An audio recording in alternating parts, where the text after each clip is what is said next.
सभी सत्संगी प्रेमी ध्यान से सुने। आज की परमार्थी सम्मान सेवा जो बाकी रह गई है उसको पूरा करने में लगा। बच्चों से कहो कि जितना पुराना ईंट इधर उधर पड़ा उसको उठवा करके जो कुएं के पास छप्पर तैयार हो रहा वहां पहुंचा दे। ये द्वैत का विशेष ध्यान रखे। जिधर इधर कोई ईंटा टुकड़ा पड़ा हुआ है इन बच्चों को लेकर के सब उठवा कर कुएं के पास पहुंचा दो जहाँ छप्पर बनाया गया है, वहाँ उसकी जरूरत है। और इधर उधर पड़ा है बेकार तो काम में आ जाएगा। हमेशा एक एक रोड़ी ईंट का ध्यान रखा करो, क्योंकि इस ईंट रोड़ी में तुम्हारी सेवा लगी हुई है। अपनी सेवा की कदर करो, अपनी सेवाओं का सही जगह प्रयोग करो तो आपको लाभ मिलेगा। इधर उधर पड़े रहने से बेकार खर्च करने का कोई लाभ नहीं है। इसलिए हम बार बार तो यही कहते भाई आश्रम तुम्हारा है, जमीन तुम्हारी है, व्यवस्था तुम्हारी है। अगर अपनी व्यवस्था को ध्यान में रखोगे तो ये सब सुचारू रूप से चलता रहेगा। हर व्यक्ति का कर्तव्य है कि अपने आश्रम की सुरक्षा व्यवस्था देख रेख करना सबका कर्तव्य है। अगर आप ये नहीं करोगे तो परमार्थी लाभ से वंचित रह जाओगे। कम से कम सेवा नहीं कर सकते तो देखभाल तो कर ही सकते हो। कोई इधर उधर सामान पड़ा उसको उठा के तुरंत। मैंने यहाँ तक आपसे कितने दिनों से कह रहा हूँ, कोई रूड़ा रूड़ी कोई ईंटा कहीं मिल जाए रास्ते में उठाओ और फौरन आश्रम में एक जगह रख दो तो कहीं कभी न कभी आपके काम आ जाएगा। पड़ा रहने का कोई मतलब है नहीं, क्योंकि वो रूड़ी ईंटा में तुम्हारी सेवा लगी हुई। तुमने सेवा दी तभी सब खरीद के लाया गया, तो उसको अपना ही समझो और आश्रम को जीवन अपना समझकर इसकी देख रेख और सुरक्षा करना हर प्रेमी का धर्म है, कर्तव्य है। अब आप जल्दी से चलो, जो सेवाएं अधूरी पड़ी है पूरी रह गई हैं। कुछ लोग तो उसमें लग जाओ। तिवारी जी इन बच्चों को लेकर के जितना ईंटा रोड़ा पड़ा हुआ इधर उधर आश्रम भर में कहीं भी उसको उठवा करके तत्काल आप कुएं के पास पहुंचवा दीजिए, ताकि वो अभी लग जाएगा और अभी ठंडे में काम होगा। धूप बढ़ जाएगी फिर आप सेवा कर नहीं पाओगे। मैं तो रोज कहता हूँ कि सुबह करो, कोई कहे न कहे। सुबह आप कैसे भजन से उठे फौरन सेवा में लग जाओ और 9 बजे 9:30 बजे तक बंद कर दो। कौन कह रहा आप धूम में करो, लेकिन जो समय है काम करने का हो तो आप इधर उधर निकाल देते हो और बाद में कहते हो सेवादार नहीं मिलते हैं। जब खुद ही तुम 8-9 बजे निकलोगे तो तुम सेवा क्या करोगे, क्या सेवा करोगे। ये समय सीजन के अनुसार सेवाओं का ध्यान रखना चाहिए। जो सुबह काम हो जाएगा वो दोपहर में नहीं होगा, जो शाम को हो जाएगा वो कभी नहीं होगा, क्योंकि रात्रि बिल्कुल मतलब यानी ठंडक की होती है। आप ज़्यादा सेवा कर सकते हैं। यही एक मौका आपको मिला है। अभी कार्यक्रम गुरुकुलमा को होने जा रहा, सारी संगत वहाँ पहुँच जाएगी, तुमको कोई सेवा नहीं मिलेगी। बाद में आप पछताएंगे तुम्हारी घर से बीमारी क्यों नहीं जा रही, तुम यही मनमानी करके सेवा नहीं करते हो। और बगैर सेवा के तुम कितनी दवा खा लो, कितने डॉक्टर स्कीमों के दरवाजे खटखटा दो, सब कहते बीमारी जाने वाली नहीं है। बीमारी तो अभी और आएगी। अभी आपने क्या देखी, अभी तो सुरक्षा संभाल है आपकी, इसलिए सेवा का विशेष ध्यान रखो। खाली तो बैठो ही मत, कोई सेवा नहीं तो भजन पर बैठ जाओ, सुमरन करने लगो। क्यों बेकार समय आप आश्रम में मत गवाओ। इसका भी खामियाजा आपको देना पड़ेगा। ये आश्रम की मर्यादाएं हैं। आश्रम कोई विशेष सेवा और काम के लिए बनवाए गए हैं, तो उस काम को सेवा करके अपना लाभ ले लीजिए। ये तो सबके लिए खुला है, इसलिए कोई छोटा बड़ा गरीब अमीर स्त्री पुरुष की बात तो है नहीं, सबको मौका दिया जा रहा। अब करो न करो ये तुम्हारा है, हम कोई बात सुनने वाले नहीं है। सेवा के सिवा हम कोई चीज सुनने ही वाले नहीं करोगे तुम जानो तुम्हारा काम जाने। बीमारियां तुम्हारे घर का दरवाजा नहीं छोड़ेगी, अभी और बढ़ेगी, परेशानियां और बढ़ेगी। पछता करके फिर तुमको सेवा की तरफ मुख मोड़ के आना ही पड़ेगा। सेवा के अलावा और तुम कुछ कर ही नहीं सकते। भजन तुम्हारे उसका नहीं, तन मन इंद्रियां साथ देती नहीं, और सत्संग आपको याद रहता नहीं, वचनों को पूरा मान भी नहीं सकते हो। तो कम से कम जो सेवा का आधार रखा गया उसको करके तो लाभ ले लो। रोज कहा जा रहा है, रोज दोहराया जा रहा है, और बाद में आप ये बीमारी हो तक भी हम सुनने वाले नहीं। बिल्कुल हमने दवा बता दिया। इन सारी बीमारी, झगड़ों, प्राकृतिक प्रकोपों, दुर्घटनाओं की दवा है परमार्थी सेवा। कितनी बार कहा हो गया, मैं तो रोज ही बताता हूँ। नहीं करोगे तो फिर तुम जानो तुम्हारा काम है। व्यवस्था बनाना, परेशानी दूर करवाना, ये तो मेरा काम है। लेकिन जब आप हुकुम आदेश का पालन करोगे तब अपनी मनमानी तरीके से यहाँ रहोगे तो आश्रम का कोई लाभ नहीं मिलेगा। ऐसे तो घरों में रहते थे, वही आप यहाँ रहे हो, तुम्हारे घर में आश्रम में अंतर है क्या आप नहीं समझे? जो आश्रम का लाभ मिलना चाहिए उससे आप वंचित हो, क्योंकि ये व्यवस्था परमार्थ की है, ये स्वार्थ की नहीं है, परमार्थ। और इसीलिए आप परेशान हो, और फिर कहते हो परेशानी नहीं जाती है। सब जो भी आते हैं रोज यही सुनाते हैं, और जो हम सुनाते हैं उसको सुनते ही नहीं, ना उसको करते न पालन करते। अपनी सुना लेते हो, हम सुनते नहीं। तुम कहते रहो, कह के चले जाओ, उसका कोई असर हमारे पर नहीं होगा। हमने सबके लिए एक आधार बना दिया जिसमें कोई पैसा नहीं खर्च करना, कुछ नहीं, कोई सामान नहीं लगना। केवल शरीर से जो आपने खराब कर्म, पाप कर्म किए, उसका समाधान शारीरिक परमार्थी सेवा करके ही हो सकता है, और कोई मतलब यानी रास्ता दूसरा नहीं है। ये तो बार बार आपसे कहा जा रहा, कितने दिनों से कहा जा रहा। अब जल्दी आप चलो, ये जितने बच्चे आए हुए हैं सबको लो, इनकी सेवा लग जाए तो कुछ करते नहीं।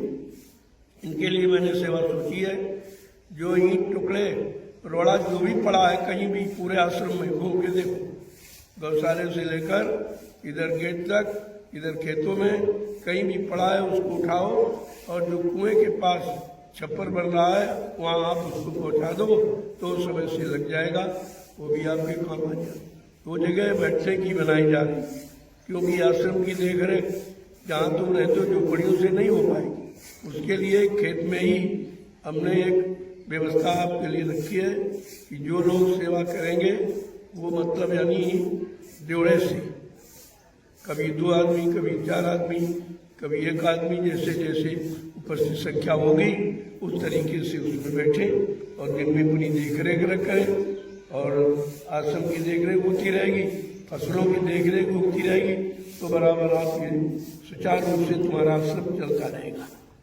नहीं करोगे तो हम आना बंद कर देंगे, हम बिल्कुल इधर नहीं आएंगे, फिर आप मनमानी करके करो। अभी हमने देखा कि आपने किया कुछ नहीं, नुकसान बहुत कर दिया, तब हमको मजबूरन रहना पड़ा, क्योंकि हमने दिन रात मेहनत करके ये व्यवस्थाएं बनाई है, ये ऐसे नहीं बनी है। अब तुम उसको रख नहीं सकते हो, बनाना तो दूर है, जो बनी बनाई व्यवस्था नहीं रख सकते हो, फिर तुम कर ही क्या सकते हो? इसलिए इसका बराबर ध्यान रखिए। कोई गड़बड़ी हो कम से कम सूचना तो आपको देनी चाहिए। लेकिन हम धीरे धीरे विभाग निश्चित कर देंगे कि कौन कौन प्रेमी कौन कौन सेवा करेंगे। जैसे कुटी की सेवा हमने ओम प्रकाश और गोस्वामी उनके परिवार को सौंपी है, वो अपनी कुटी की सेवा भी करेंगे, और बाहर खेत में भी कोई सेवा होगी तो वहाँ भी जाएंगे, क्योंकि वो बैठेंगे नहीं, वो बैठने वाले प्रेमी नहीं है, वो सब जगह सेवा ही करते रहते। अभी ज्ञानाश्रम से सेवा करके आए, इसके बाद दयाल आश्रम में सेवा की, ये तो सेवा ही करते रहते हैं। तो मैंने इनकी जिम्मेदारी कुटी के अंदर की दी, आप सफाई और ये सब सुरक्षा करते रहेंगे। और जब समय मिले तो अपना खेती में चले जाओ, वहाँ व्यवस्था देख लो, सिंचाई की है, गुड़ाई की है, कोई और मतलब यानी व्यवस्था है उसको देखते रहिए। और कोई ज़्यादा ज़रूरत हो हमको आप सूचना करें, हम आ जाएंगे 1 सप्ताह के लिए, प्रेमी आ जाएगा, सब व्यवस्था आपकी हो जाएगी। जब आप सुचारू रूप से करोगे तो आदेश भूल जाते हो, वचनों को भूल जाते हो, परेशान होते रहते हो, कर तुम कुछ पाओगे नहीं। अकेले का काम आश्रम का नहीं है, एक व्यक्ति कहे हम कर लेंगे, तुम क्या कर सकते हो, तुम्हारे रस का कुछ है ही नहीं। और प्रेमियों को सेवा मिल जाए इसके लिए व्यवस्था रखी गई। अब नए नए प्रेमी आते हैं उनके लिए कोई सेवा नहीं है, लेकिन नहीं हमारे पास है उसकी सेवा। जो नए प्रेमी आते हैं और खेतों की गुड़ाई करा दीजिए, आप कोई ना कोई सेवा उनको दो, क्योंकि वो सेवा के भाव से आते हैं। तुम तो सेवा दे पाते नहीं हो, न तुम कर पाओगे अकेले, इसलिए व्यवस्था बिगड़ेगी बनेगी। अब हम जैसी छोड़ के जा रहे हैं ज्ञानाश्रम, वैसी हमको मिलनी चाहिए। ये बराबर ध्यान रखिए। 1 सप्ताह में रुका हूँ, दिन रात देखा किस तरह से आपका काम हो गया, जो तुम महीनों में नहीं कर पाते और प्रेमियों ने चंद दिनों में कर दिया सब। अब व्यवस्था बनी व्यवस्था को नहीं रख सकते हो तो तुम बना क्या सकते हो, इस बात का ध्यान रखना। और सबको सेवा मिले ऐसा भाव रखो, कोई बेकार न बैठे टेंट राउटी में केवल रात में सोने के लिए, बाकी सेवा की तलाश करो और अपने अनुसार सेवा देखो कि भाई हमारा शरीर कमजोर है, हमारे अंदर बीमारी है, लेकिन कुछ ना कुछ तो सेवा कर ही सकते हो, ऐसा तो नहीं है। तो यहाँ बहाना नहीं चलेगा, बहाना करोगे परेशान हो जाओगे। इसलिए इस बात का ध्यान रखिए, जो कहा जाए या जो कहा गया उसको बराबर ध्यान में रखिए। ये भुलाने की चीज़ें नहीं है, ये तुम्हारे जीवन में हमेशा काम आने वाली है और हमेशा तुमको लाभ देने वाली है। जय गुरुदेव, जय गुरुदेव।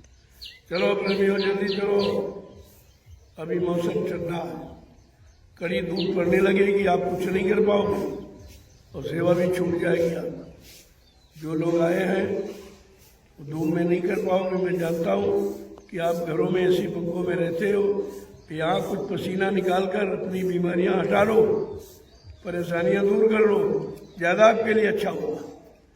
ऐसा नहीं है, मैं भी समझता हूँ कि आपको परेशानी होगी, लेकिन परेशानी आई तो है गलत करके ही आई है, बुरे पाप कर्म करके आई है।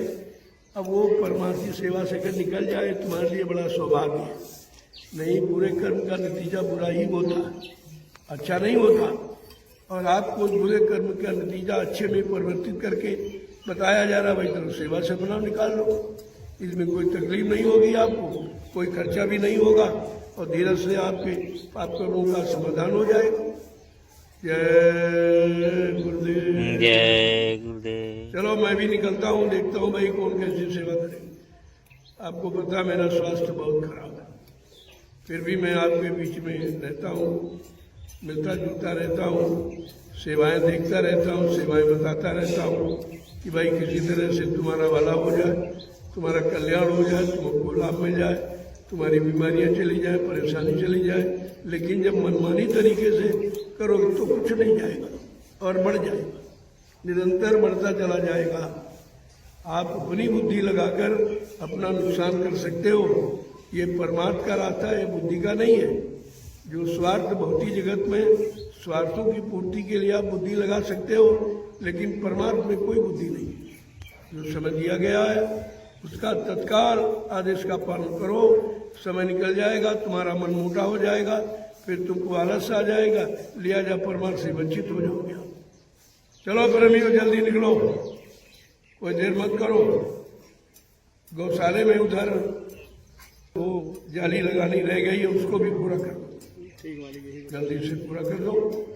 और जहाँ जहाँ पिलर हैं या बांध डंडे गाड़ करके भी आप लगा सकते हो फिलहाल अभी, फिर आगे देखा जाएगा जब ये वहाँ के लिए या आश्रम के लिए जब पिलर बनेंगे उसमें से यहाँ के लिए बनवा दिया जाएगा। वो तो इकट्ठे काम होगा, 2-4 पिलरों से काम नहीं बनेगा, 2-4 हज़ार होने चाहिए, तब ये पूरी व्यवस्था समझ सकेगी। अब पूर्णिमा बिल्कुल सिर पे है, इसलिए अब हम उधर की तरफ प्रस्थान करेंगे। वहाँ की व्यवस्था देखनी है क्योंकि अभी 23 तारीख का जो उद्घाटन दिवस है दयाल बाग का, वो तो एक वार्षिक उत्सव है, उसमें भी प्रेमी आ रहे हैं, वहाँ भी देख रेख होगी। और 5 दिन का सत्संग रखा गया।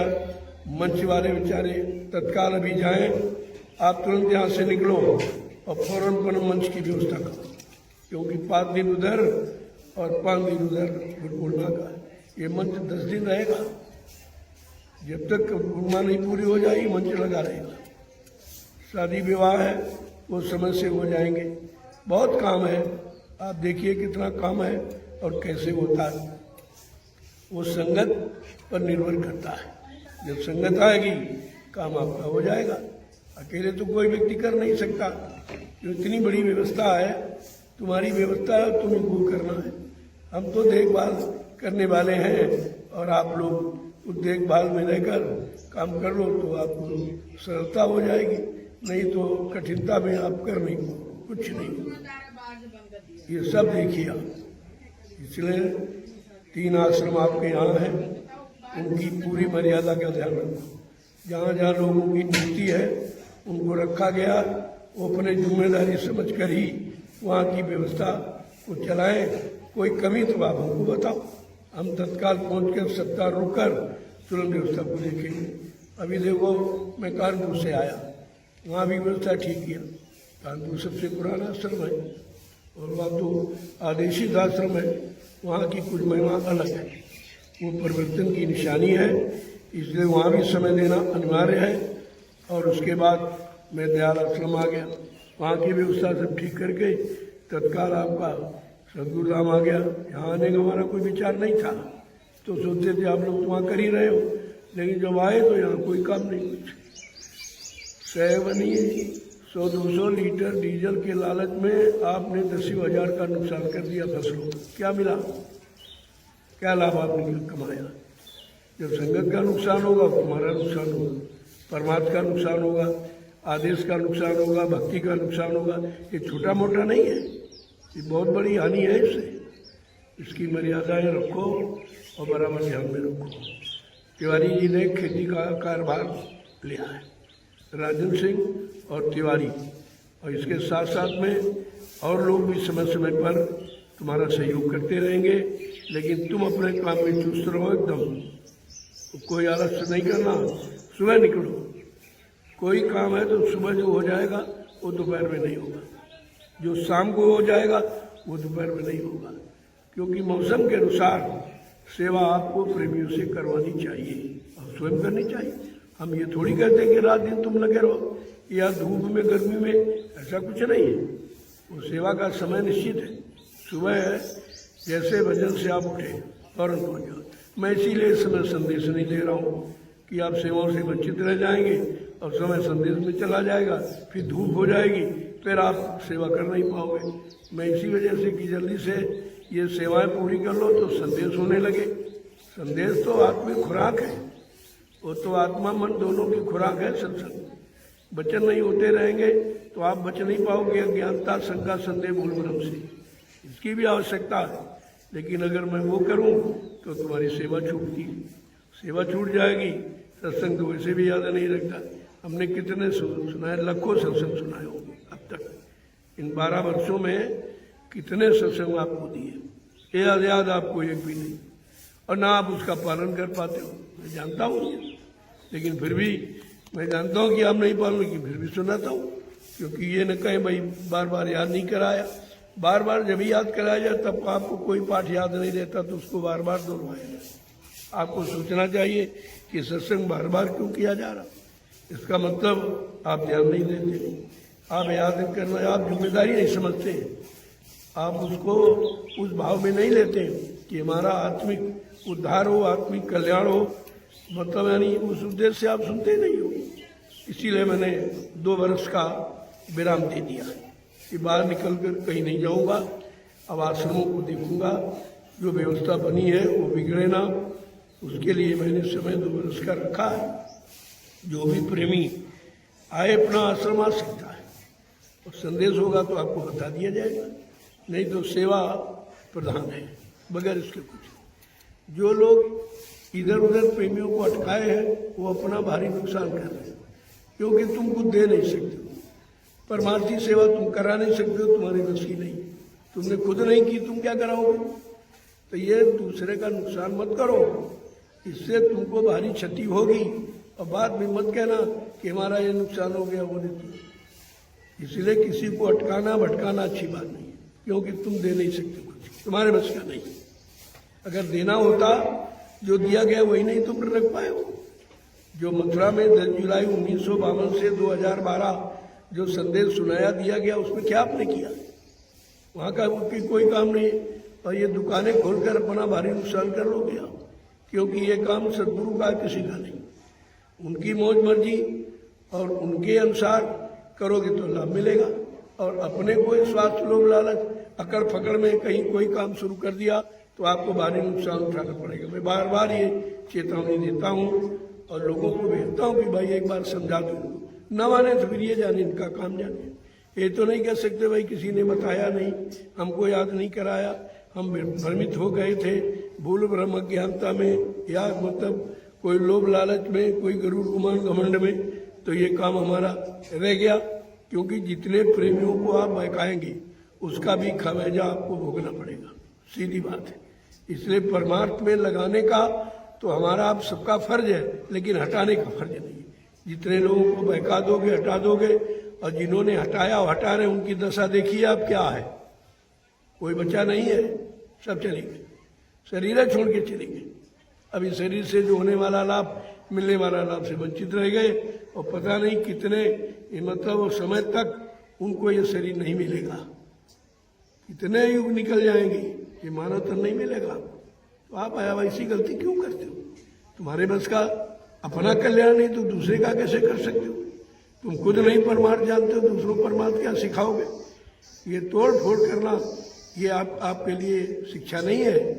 गुरु ने क्या शिक्षा दी कि हमारे परिवार को संगठित इधर उधर मत होने दो। मैंने बड़ी मेहनत परिश्रम से ये आध्यात्मिक बगीचा लगाया है। तुम लोगों का परम कर्तव्य है कि हमारे आध्यात्मिक बगीचे का एक भी पेड़ इधर उधर मत होने देना। क्या गुरु आदेश आप मानते हो? गुरु आदेश आपने सुना है? क्या उस पर तवज्जो ध्यान आप देते हो? कुछ नहीं करते, कुछ भी नहीं करते, और मनमुक्ता में आकर के अपना नुकसान कर रहे। मैं तो बार बार बताऊंगा, नहीं मानोगे तुम, जानो तुम्हारा काम जाने। हम तो भाई प्रार्थना कर सकते और तुम कुछ कर नहीं सकते। अगर प्रार्थना को स्वीकार कर लो तो अपना होने वाला जो भविष्य में नुकसान हो रहा है उससे बच जाओ। बहुत भारी नुकसान होने वाला है, बहुत बड़ी नुकसान यानी हानि आपत्ति मुसीबत आने वाली है। आप ये सब इधर उधर की बातें मत करो, अपने जगह पर स्थिर रहो। तुम्हारे लिए व्यवस्था बना दी गई, नहीं तो अगर ये आश्रम में बनाएगा तो तुम कहाँ जाते, कहाँ सेवाएं करते, कहाँ अपनी सेवा देते, अब कैसे परमार्थ बनाते। ये कितना ही बड़ी व्यवस्था सोचकर तुम्हारे लिए रखी गई। तुम इधर उधर दुकानें खोलते हो, इन दुकानों से क्या लाभ कर दे दोगे? दरबार से लाभ मिलेगा, दुकान से नहीं मिलेगा। बराबर मैं इशारा करता रहता हूँ, इन दुकानों से आपको कुछ नहीं मिलेगा। दुकानों में अगर सौदा पहली बात है नहीं, और जो है वो बगैर पैसे की मिलेगा नहीं। ये सेवा दो, ये दो, वो दो, लेकिन सेवा के बदले तुम क्या दे सकते? तुम्हारे पास देने कुछ है? कोई कमाई तुमने की है? तो ये भूल भ्रम में मत रहो, और भूल भ्रम में लोगों को रखने की कोशिश मत करो।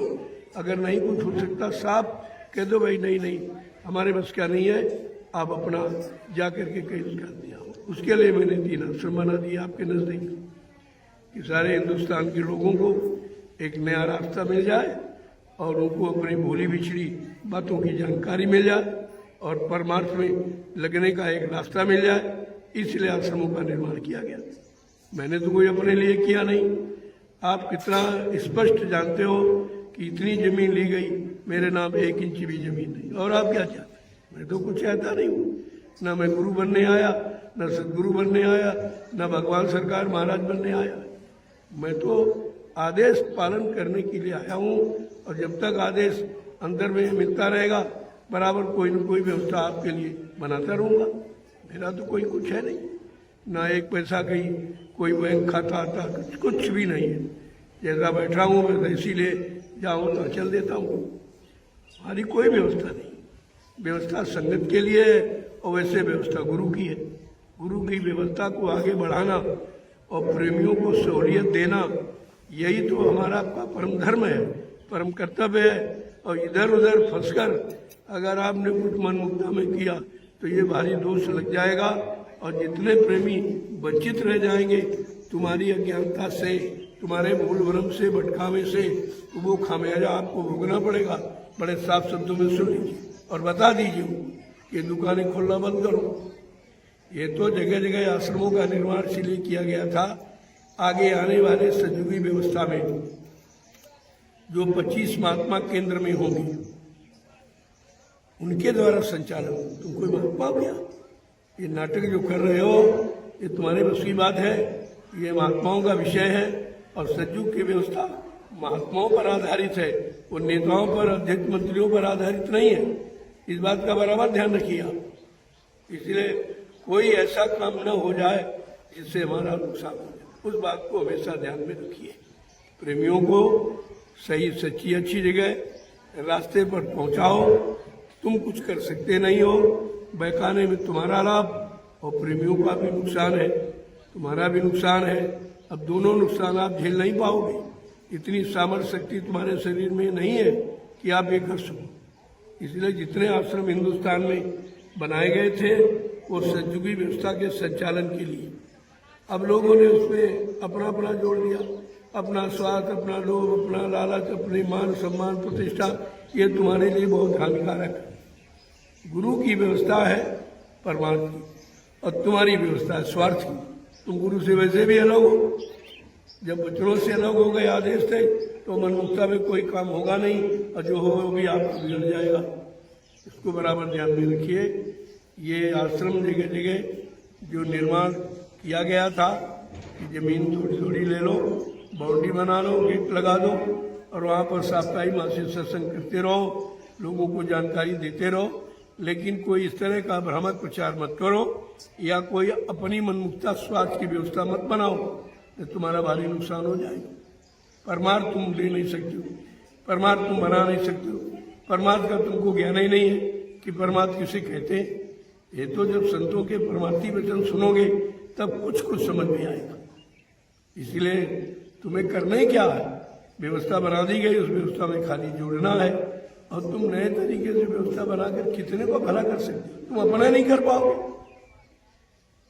प्रेमियों का भला करना है, गुरु का काम तुम्हारा नहीं है और तुम कर नहीं पाओगे। गुरु की व्यवस्था से होगा और उनकी व्यवस्था है जो आपके लिए सामने बनाई गई है। कोई मैंने अपने पैसे से तो बनाई नहीं, आपके सहयोग से, आपकी सेवाओं से, आपके शारीरिक परिश्रम से, आपने जो समय दिया है उसी से आपकी व्यवस्था। ये 3 आश्रमों का निर्माण कर दिया गया कि प्रेमियों को भटकना न पड़े, इधर उधर कहीं जाना न पड़े। कहाँ बेचारे व्यवस्था करेंगे, अब कैसे क्या, तो व्यवस्था आपकी बना दी गई और व्यवस्था का लाभ ना ले पाओ तो हमारी क्या कमी। तो इसलिए हम तो बराबर सूचना ही दे रहे हैं, 12 वर्ष से भूली बिछली बातों की याद करा रहे। मैंने कोई अपना संदेश तो दिया नहीं, अपना कोई प्रचार किया नहीं, ना अपने नाम का, गांव का, जाति का कोई प्रचार नहीं हुआ। जो प्रचार हुआ है वो गुरु के वचनों का है और उसी का आज भी हो रहा और अंतिम श्वास तक उसी का होगा। यहाँ कोई स्वार्थ लोभ लालच का प्रश्न ही नहीं है। इससे स्पष्ट आपके लिए क्या कहा जाए। मैंने तो कई बार कहा भाई आश्रम अगर आप चला लो, मैं तो दूसरा कहीं जंगल देख लो, वहाँ बन जाएगा, वहाँ पर भी चलाएंगे, तीसरा देख लूंगा। तो जब परिवार बढ़ता है तो मकान आवास बढ़ते हैं, एक जगह नहीं गुजारा होता। अब तुम ये दुकानें खोल कर जगह जगह ये व्यवस्था क्यों बिगाड़ रहे हो, क्यों अपने पर कुल्हाड़ी मार रहे हो, क्यों अपना अध्यात्म का नुकसान कर रहे हो।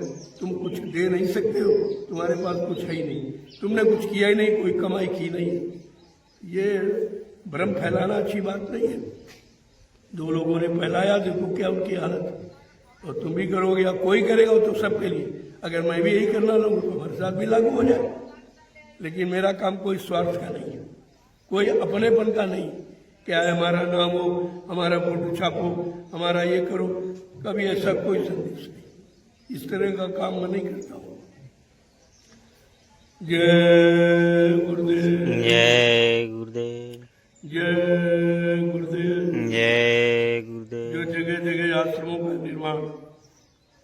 ये दूरदर्शी व्यवस्था का था। दूरदर्शी मतलब आगे आने वाली व्यवस्था सबके सुख शांति के लिए कैसे होगी, उसके लिए हर जिलों में आश्रमों का निर्माण किया गया कि आगे आने वाले समय में जो 25 महात्मा केंद्र में होंगे, इसी तरह से प्रांत में, जिलों में, तहसील, ब्लॉक, ग्राम सभाओं में उनके द्वारा इन आश्रमों में सतयुगी व्यवस्था का संचालन होगा। तुम कोई महात्मा नहीं हो, तुम्हारी आत्मा जगी नहीं है, तो ये महात्माओं का काम अगर नकल करोगे तो भारी नुकसान होगा। इसलिए इस व्यवस्था को आप बिगाड़ने की कोशिश मत करो, स्वयं बिगड़ जाओगे, क्योंकि व्यवस्था ये महापुरुष की है, हमारी तुम्हारी किसी की नहीं है। वो समर्थ मालिक की व्यवस्था है और उन्होंने अपने आगामी सतयुग आने की व्यवस्था के लिए ये सब जगह जगह स्थान बनाए थे। आप उनको अपने स्वार्थ, अपने मान सम्मान का बना के बैठ गए, तो भारी नुकसान हो गया आपका। इस बात का बराबर ध्यान में रखिए आप। ये व्यवस्था किसी की नहीं है, ये है संगत की, और संगत के लिए है, और संगत को केवल उससे अनाज लेना, उन्हीं को खिला देना कौन सा परमार्थ है? ये कौन सा परमार्थ आप कर रहे? ये तो अपने निजी सम्मान की बात ढूंढ ली आपने कि प्रेमियों से लो और प्रेमियों को खिला दो, प्रेमियों से लो तो उन्हीं को दे दो और अपना काम चलाओ। ये तो बहुत तुम्हारे लिए नुकसान है। ये सत्संगी की कमाई का कितना कठिन धन है, रोका गया, कहा बच्चा ये जहर है। मथुरा में आपने सुना, कहा ये प्रेमियों की कमाई जहर समझना, जहर ये तुम्हारे लिए नहीं है। कहते ये हमारे लिए या आगे आने वाली व्यवस्था के लिए। न तुम कर सकते हो, न व्यवस्था तुम्हारी समझ में आ रही कि आगे कैसी व्यवस्था होगी, तो तुमको तो मालूम नहीं है, और तभी तुम ये सब दुकानें खोल के बैठ गए। आप मालूम नहीं ये सब सिमटाव होगा, ये सब खत्म हो जाएगा, कुछ नहीं बचेगा। केवल सतयुगी व्यवस्था का संचालन महापुरुष के द्वारा होगा, और यहाँ कोई नेता भेदा, कोई अध्यक्ष मंत्री, कोई मनमुखी चाहे हम करेंगे, ये नितान झूठ है। और उनके लिए मैं प्रार्थना करता हूँ कि तुम भी इस अपराध से बच जाओ और लोगों को बचा दो।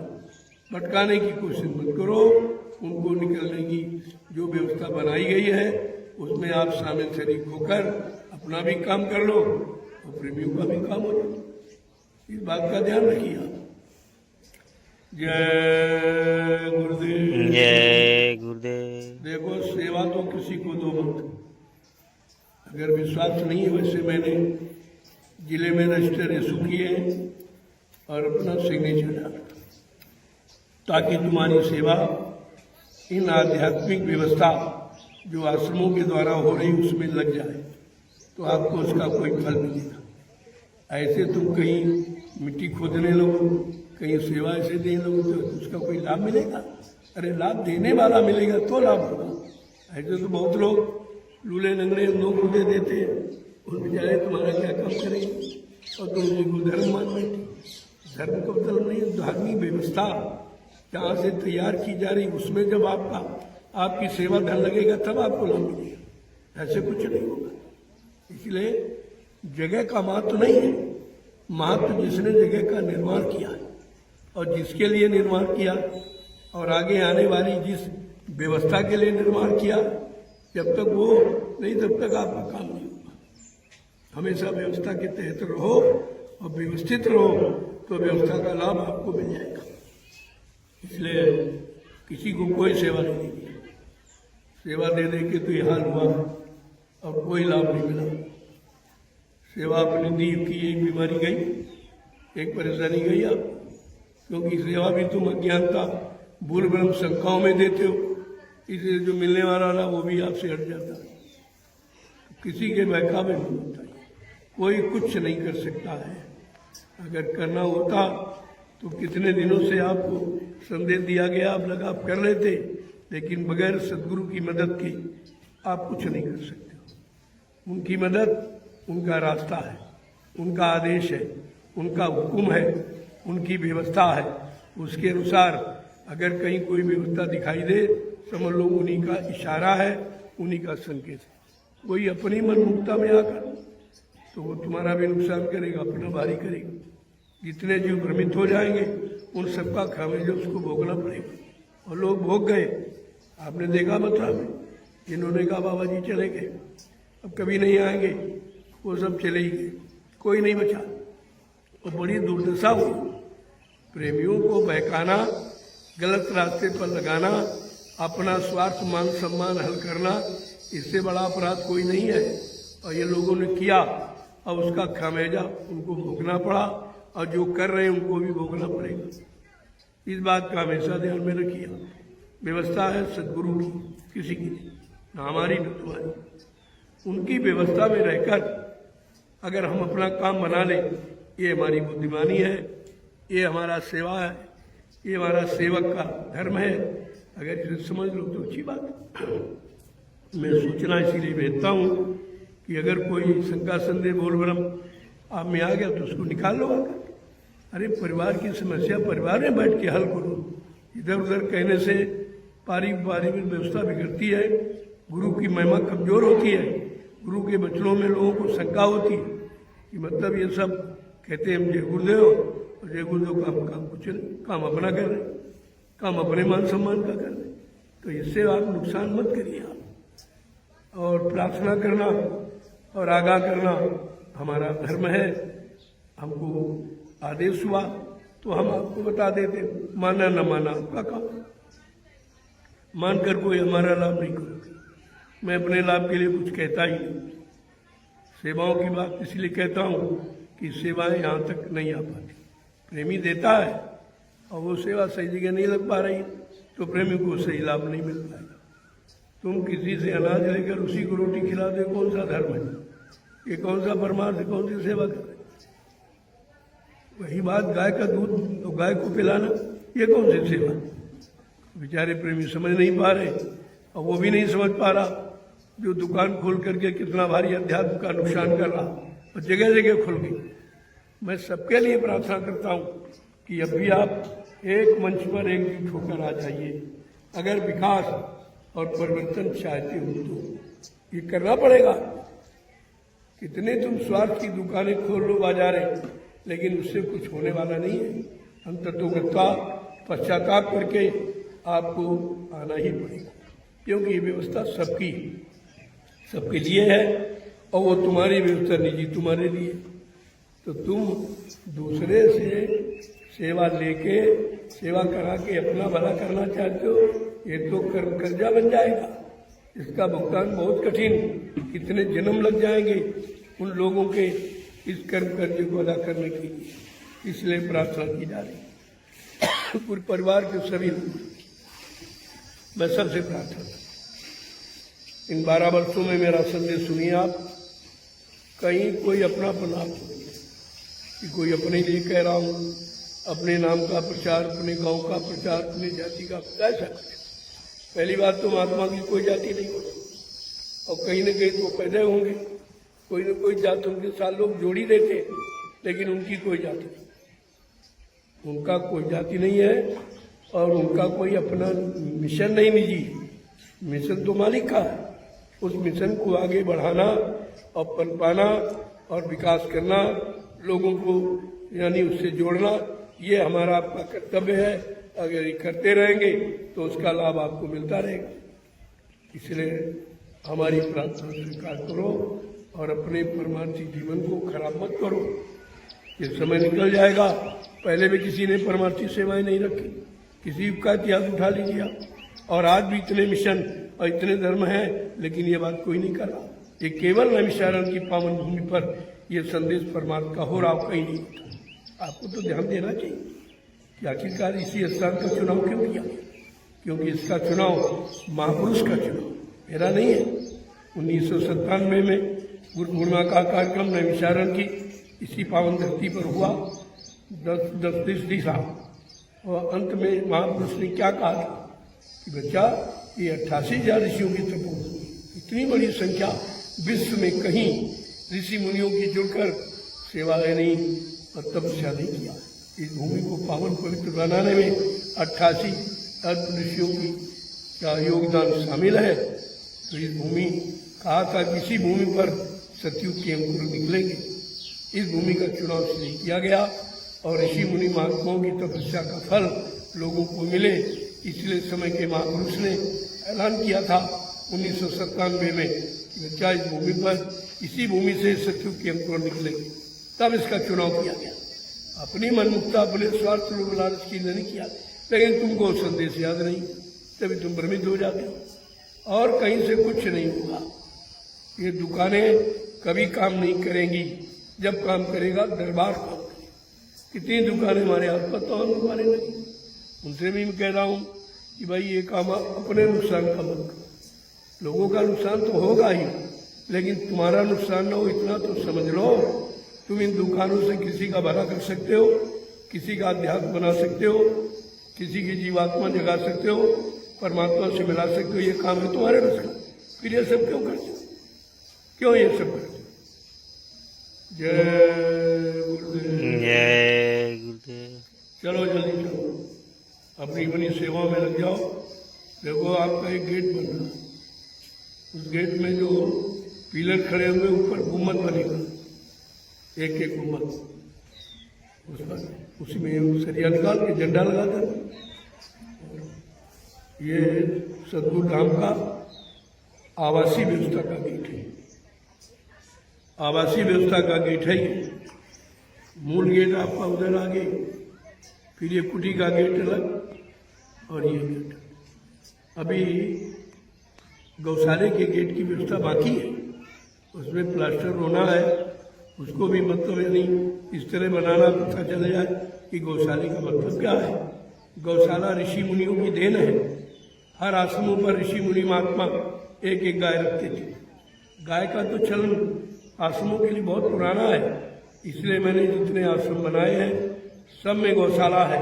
लेकिन जिन लोगों ने दुकानें खोली है उनके यहाँ कोई गौशाला है, कोई गऊओं की सेवा है, कोई परमार्थी सेवा है, कोई आत्मिक सेवाएं हैं, कुछ पता नहीं किस बुद्धि से आप आगे चले जा रहे हो। जहाँ सब कुछ दिया जा रहा और सब कुछ तुम्हारे लिए और तुम्हारी व्यवस्था, वहाँ तुम भूल भ्रम में हो गए, और जहाँ कुछ नहीं मिलना वहाँ आगे चले जा। क्यों नुकसान अपना कर रहे?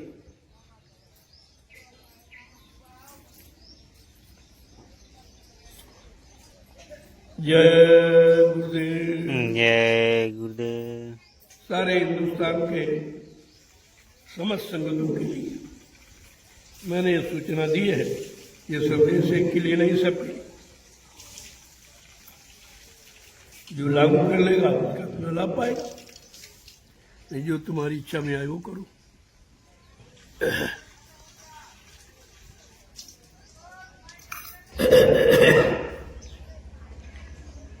जय गुरुदेव। जय गुरुदेव। जोर से बोलो। जय गुरुदेव। सब मिल बोलो। जय गुरुदेव। बोलना होगा। जय गुरुदेव। अभी से बोलो। जय गुरुदेव। दुख दर्द हरेंगे। जय गुरुदेव। सब कष्ट मिटेंगे। जय गुरुदेव। शांति भी देंगे। जय गुरुदेव। सबके दाता। जय गुरुदेव। सबके मालिक। जय गुरुदेव। प्रेम से बोले। जय गुरुदेव। ये नाम नहीं इंसान का, ये नाम है प्रभु का, ये काम नहीं इंसान का। ये काम है प्रभु इस का। बात पर विशेष ध्यान दो, ये काम इंसानों का नहीं। इंसान इंसान का उद्धार नहीं कर सकता। इंसान इंसान को परमात्मा दिग्गज को नहीं चला सकता जब तक वो स्वयं गुरु के आदेश में नहीं है, गुरु को अपना नहीं मानता, उनकी व्यवस्था को अपना कर्म कर्तव्य समझता। ये नहीं कहता वो व्यवस्था हमारी होगी, नहीं, सेवा भाव से कर्म कर्तव्य समझकर उसका पालन करता। ये लक्षण ये लक्षण है। ये लक्षण देखकर ही आप अपनी काम की शुरुआत करो। अगर ये लक्षण नहीं है, समझ लो ये काल की व्यवस्था हो, काल का जीव है, तुम्हें भटकाना भरमाना चाहता है। और काल के जीवों को काल ने बहुत संभाल के रखा है, ऐसे नहीं, क्योंकि वो भी समझ रहा कि जगह जगह अगर नहीं लगाएंगे तो हमारी व्यवस्था खत्म हो जाएगी, फिर हम इलाज कैसे करेंगे। लेकिन तुमको दयाल की व्यवस्था से जोड़ा गया है, दयाल के वचनों को आपको सुनाया गया है। दयाल की परमार्थी व्यवस्था कर्मों के निवारण के लिए बनाई गई है, तो उसका तो ध्यान रखिए आप। और ये काम कोई करा नहीं सकता कहीं भी। तुम्हें इकट्ठा कर लेगा, बरमा देगा, सेवाएं ले लेगा, सेवाएं खर्च करा देगा, लेकिन परमार्थ काम नहीं करा सकता। ये उसके बस का नहीं है, क्योंकि काल के जीव दयाल के काम को नहीं कर सकते। नकल करने की कोशिश करेंगे, लेकिन वो अकल नहीं है। जब अकल नहीं तो काम संपन्न नहीं होगा। बराबर ध्यान रखिए आप। जय गुरुदेव। जय चलो गुरुदेव। जल्दी से ये अपनी बड़ी सेवाएं पूरी करो। जो जिस सेवा में लगा है वो सेवा उसके लिए है, और आपके लिए जो बताई जा रही है वो आपके लिए। अपनी बड़ी सेवाओं का ध्यान रखो। मैं आगे ऐसी व्यवस्था बनाने जा रहा हूँ कि सबको सेवाएं बांट दी जाए। कि कृषि कार्य में कौन लोग रहेंगे, गौशाले में कौन रहेंगे, क्योंकि गौशाला यहाँ से हटेगा। यहाँ कोई चारागाह नहीं है, यहाँ व्यवस्था नहीं है। 2-4-10 गायें रहेंगी, क्योंकि आश्रम गायों से खाली नहीं किया जाएगा, उनमें रखा जाएगा। लेकिन बृहद गौशाला आपका यानी मतलब ज्ञानाश्रम में रखा जाएगा। 13 बीघे पास वही निर्माण हो गया है, लोगों के लिए व्यवस्था हो गई है। अब इस कार्यक्रम के बाद ये गायों को वहाँ धीरे से पहुँचा दिया जाए, क्योंकि अभी प्रोग्राम है। उसी वो सत्संग स्थल है जो गायों के लिए रखा गया। धीरे धीरे जमीन की व्यवस्था हो रही है, कहीं व्यवस्था कर दी जाएगी तो वहाँ पर गौएं रहेंगी, उनकी व्यवस्था हो गई है। चारे बार सब बन चुका, तैयार है बिल्कुल। अब केवल समय देखा जा रहा है किस मुहूर्त में गायों को वहाँ भेजा जाए। ये उसको देखकर ही कोई निर्णय लिया जाता है, और आप उस निर्णय का लाभ लेने के लिए हमेशा आपको तत्पर रहना चाहिए, आते जाते रहना चाहिए। आश्रम आपका है, व्यवस्था आपकी है, ये किसी एक व्यक्ति का नहीं है। न एक व्यक्ति इसका कोई अकेले लाभ ले सकता। जो सामूहिक व्यवस्था है तो लाभ भी सामूहिक मिलेगा। यहाँ कोई भेदभाव छोटे बड़े गरीब अमीर का नहीं, जात पाती का, इसको आप ध्यान में रखिए। चलो अब जल्दी से लग जाओ। जय गुरुदेव। जय